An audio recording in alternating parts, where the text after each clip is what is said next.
सगळेजण आहोत, डोळे आहे परंतु आंधळ्यासारखेच आहोत. आणि तुम्हाला दिशा भेटणं झाले ना, कुठं जावं कसं करावं कळायला तयार नाही. म्हणून माऊलीने काय सांगितले, आंधळ्या म्हटलेले आहे.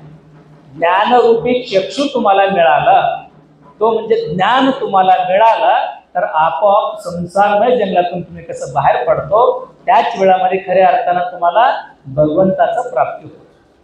आणि तेवढंच नव्हे तर मौलिक दुसरंही सुद्धा काही उदाहरण देतात.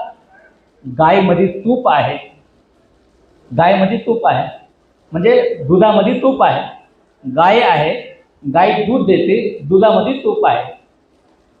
दुधामध्ये तूप आहे म्हणजे दिसते का? दूध मध्ये तूप आहे, दिसणार आहे का? नाही. मग त्यासाठी काय करावं लागलं त्याला? त्या दुधाला दही करावं लागलं, म्हणजे चांगल्या दुधाला खराब करावं लागलं.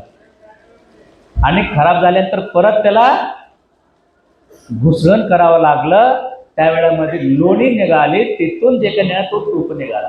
मग लक्षात घ्या. आणि सर्व मायमौली बसला, जगामध्ये तूप खराब झाले असे कोणी म्हटले का?